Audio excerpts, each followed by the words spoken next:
President Bola Ahmed Tinubu's New Year message highlighted the challenges and achievements of the past year. He emphasized the peaceful transition of power and his commitment to improving Nigeria's economy, security, and overall well-being. He also addressed tough decisions made by his administration, such as removing fuel subsidy to stabilize the economy.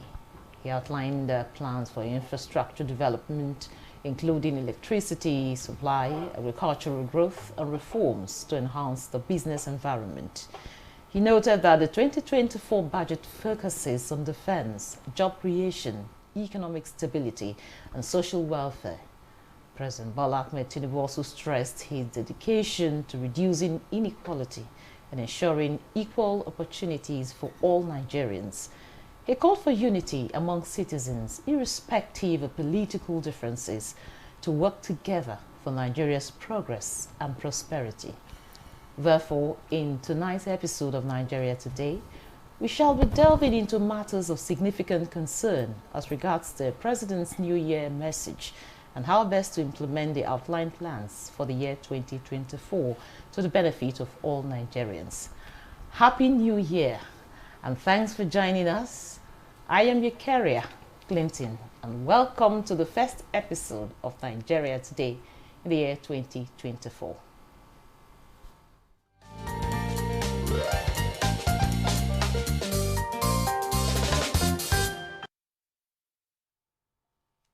Now, joining us in the studio to analyze and discuss President Tinubu's New Year message is a distinguished guest and motivational speaker, Sam Ikoku. You're welcome to Nigeria Today. Thank you very much.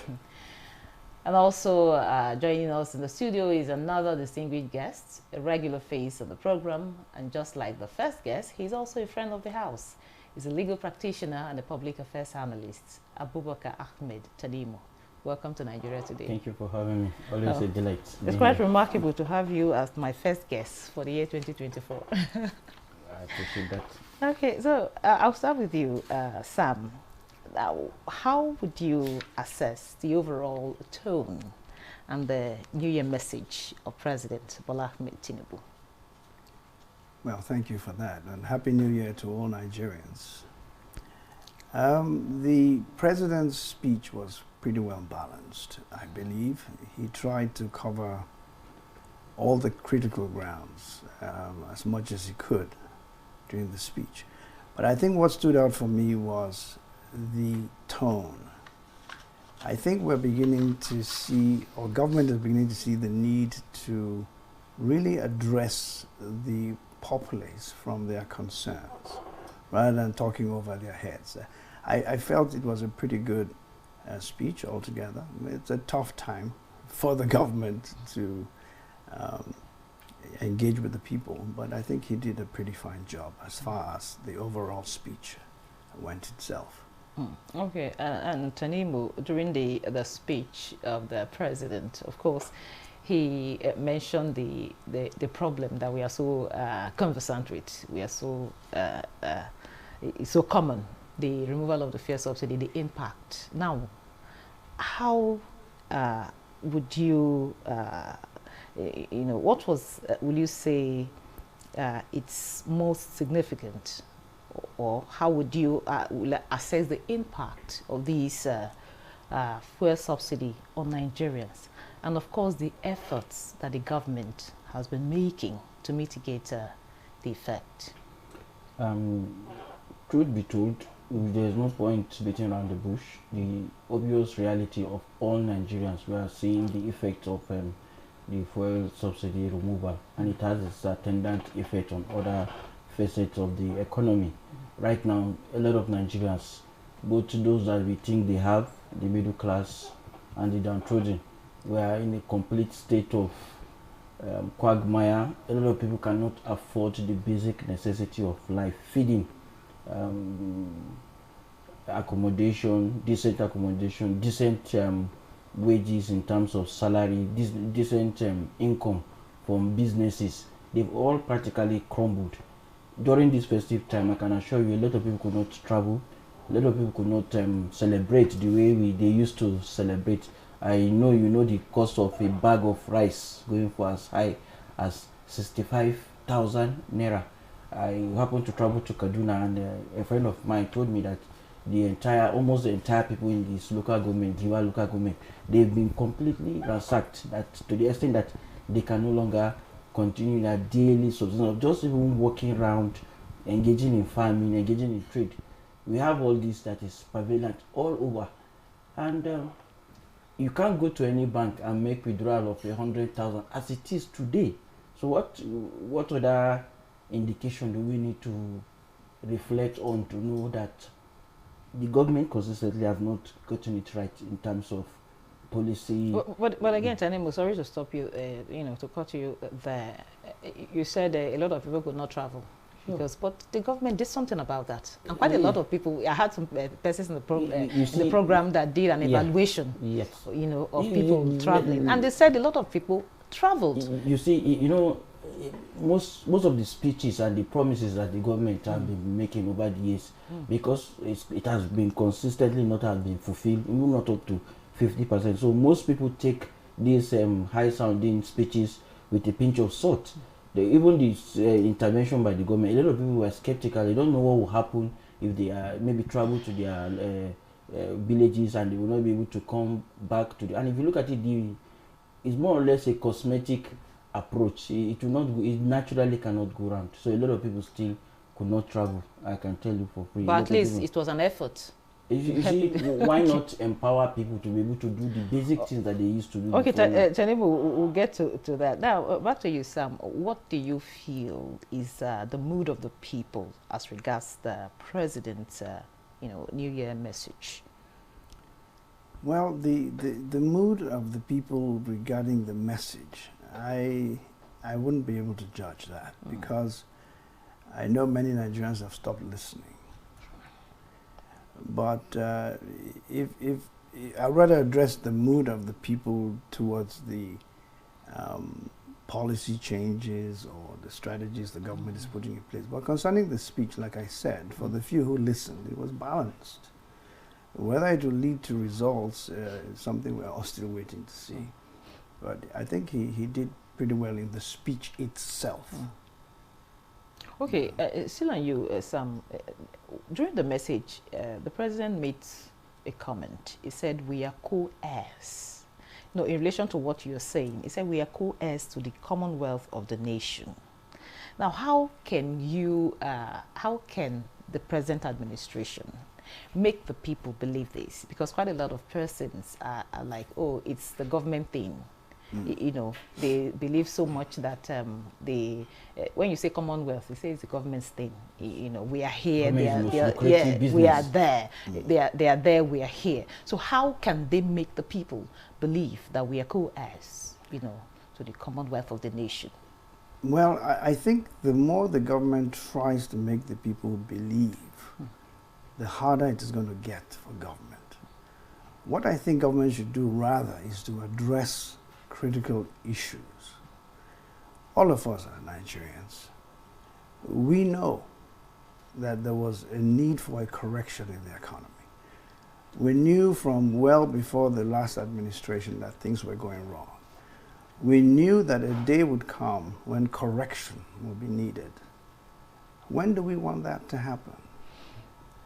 If we have a president that's taking the bull by the horn, and we are hurting, I'm hurting, my staff are hurting, but there must be a point in time when something has to be done. The question is this the time? Second question is it the right people? Third question is, how much intelligence are they bringing into making these things happen? And I think we will see that over time. But one other thing I would like to say is, however bad we feel, however good we feel, we're in this for at least 4 years. So if we start thinking constructively, despite the pain, we will come out quicker. If we have a pity party for 4 years, I don't think we'll be any better. In fact, it will just make the government say, well, the people, no matter what you do, they don't listen anyway.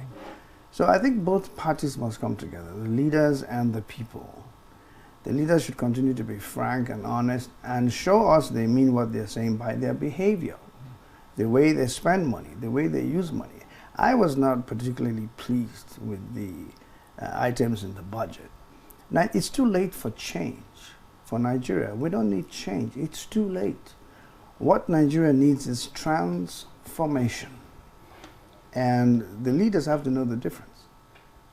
So running budgets the way we normally do, we're going to build this structure, we're going to build that structure, I think it's too late for that. We need transformation. Transformation being where there's a change of context, so you get the kind of results you never knew were possible before. That's where we are. It's about survival. Change won't do it for us. So, Tanimu, back to you.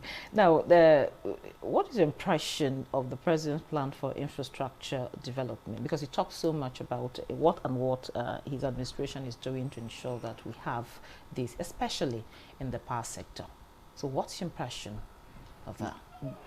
Well, when you look at it, I think if you want to make proper analysis, we shouldn't restrict ourselves to the city centers. You need to go to the various local governments, and you see that although they are bringing in a semblance of privatization, the fact still remains the same. Our challenge over time has not been about only production, even though we are producing very, very low. It's about transmission and giving account in terms of payment for services rendered. So a lot of people till this moment cannot have stable electricity, and it's affecting businesses negatively.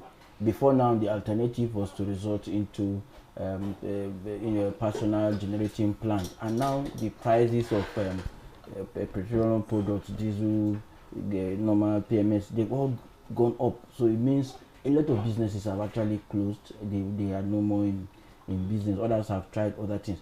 So it's a welcome development in terms of if we are seeing it practically. But even in Abuja here, ordinary metering is a problem. Paying for services is a problem. So, and this is supposed to be a private sector driven thing. If your transformer today is having issue, the private entity, Abuja Electricity, they are expecting the host community to pay for it, or they will remain perpetually in darkness.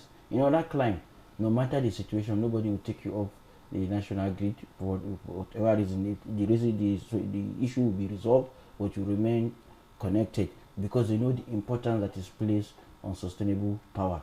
In our own clime, the reverse is the case. A lot of businesses before now, they've not actually relied on the electricity supplied by the government. Rather, they use other means.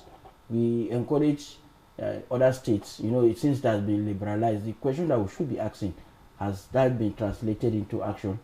All states in the country have the capacity, the right to create their own platform, but they have not been doing it because if you look at it, to be fair, the resources are not there. There is paucity of funds, so they cannot. Most states are able to barely pay their salaries, and there's a trend that has been going on, which I'm personally aware of. Majority of the states are highly indebted and geared to various commercial banks. They've accessed loans for as high as 30%, and some running into billions of naira, 300 billion. So anything they are presenting, most of the budget presentation they are making, because federal government cannot do it alone. You need the involvement of the state government, of the local government. Local government, governance should be cascaded down to the lowest level. But as I'm telling you now, everybody is relying on the federal government. The various state government, unfortunately, the kind of governors that we have, and they've completely emasculated their states. I'm telling you, and for me personally, I've taken it out on behalf of some of my clients to even write petition to the central bank, to the debt management office, to the fiscal responsibility commission. We have enabling laws for all those, but because of corruption, which has been the bane, no matter the kind of programs and policy you try to implement, to execute, if you cannot tackle the issue of corruption, then you just make a mockery of everything. If you look at the budget, when my co-analyst was analyzing, he talked about leading by examples. So if you look at some of the items, just recently we saw the National Assembly members, they are buying expensive cars worth 265 million. The president is buying a yacht of about 5 billion. What kind of example? There are actions that you don't need to even put it out to the public domain, because it has a different, people who think they are suffering, they are making sacrifices, and those in the government at various levels, they are not demonstrating, they're not leading by example. Okay, now, Sam, having heard what Tanimo had to say there, now, the president also highlighted, he said the job of ensuring a prosperous nation is not that of the government officials alone. The citizens, Nigerians, we all have a role to play. Now I ask, should we neglect our own roles and, just heap the blame on the government? Well, we all have a role to play. And government, people talk about government as if they're a bunch of aliens who came in and took over the society. It's still people like us who go into government. Tanimu was talking about power generation, electricity. It's very complicated. Nigerians think that it's pretty simple. There's the generation aspect. There's the transmission aspect. Then there's the retail end. Many Nigerians are energy thieves because they think the cost of power is high and they think it's inefficient anyway. And their backup, like diesel now, is so expensive. So there's corruption, yes, but sometimes the corruption is forced on the fact that there are inefficiencies in the system. We need to address that. And our institutions should be stronger in the area of enforcement and monitoring. For example, if the Bureau of Public Enterprises says we're privatizing power, in a climate like this, you can't just do that and walk away and say it's been done on paper. You must enforce, you must check, you must make sure that they are meeting their milestones and all of those things. Yeah. So yeah, it's work in progress for everyone. From the civil servant to the political leadership, the legislation, all of us, everybody, all hands have to be on deck. People like me, the reason we're worried, upset, is because it's taking too long. We want to see strong policies, we want to see strong institutions, we want to see performance over a period of time that says, all right, based on this performance, there's hope. Not just because we're being told, but we can see for ourselves. They're just 7 months. Yeah, well. Is that enough time? Well, many of the people in office today have been in the corridors of power for the last 30 years. That excuse is untenable. Yes, it's 7 months where another man has executive powers, but he's a Nigerian. He didn't come from anywhere else. He knows the problems. And if he was serious, and I believe he is, and anyone going up to where they say, I want to be president, is serious, he must have been studying the problems before he started campaigning. So I don't buy the 7 months thing. Yeah, well, you have ministers. You have to give them time to settle down and so on. So yeah, I can see that. But the bigger issues, power, infrastructure, security, there should be a plan in place, and a sensible plan as well. Mm. So back to you, Tanimu. Also, the issue of security, improving security was also mentioned. Now, in your view, what more needs to be done to address the Nigerian security? A whole lot. We all know, everybody that has been affected in one way or the other, we know that the issue of insecurity has been commercialized. The security apparatus, they are benefiting heavily from it. So it's like if you have a going concern business, you will not want it to end. If you look at it, defense happened to have one of the highest allocation, and just within this period of festive period that we know the killings that happen in Bokos in Plateau State. There are equally a series of killings in Zamfara, in Sokoto. The cases of kidnapping, as I told you, rape, and so many incidences of insecurity is appalling, is scary. A whole community, and we all know the reasons. We know the powerful people that are behind it. We know international influences. We should be able to resolve that, because if people cannot even afford to live their basic life, or because some certain interests have discovered huge mineral resources in a given area, what they just do is to wipe out the entire community, is to make the lives of those people there miserable. They are living. So what's your recommendation? My recommendation is that over time they've adopted a particular strategy. That strategy is not working. If you keep on deploying, if it is time for us to negotiate, let's negotiate. If it's time for the government to, we know the people, the government, they have the best security. They know where the funding for those terrorists are coming from. They should be able to cut terrorism financing. And you see, it has equally links with corruption that goes on. Most of the billions being stolen, where do you think they normally end up in? So we know I don't know. Okay, if you stay, there's what you call money laundering. So most of those billions that are being stolen, it ends up financing terrorism. So we need to strengthen our with the kinetic approach. We need to go beyond that. Those root causes, they need to. As I can tell you for free, huge miners, they are mining gold, they are mining californium, they are mining all sorts of abundant mineral resources. They don't want the insecurity to end. Right now, as I'm talking to you, if you go to Binengwari, if you go to Zamfara, people are still mining. Also, and the whole community has been displaced. They are terrorizing the citizens and the residents of those communities on a daily basis. Rape has become a constant. You can, if you have a correspondent, you can ask. They will tell you. You see terrorists, bandits sending message.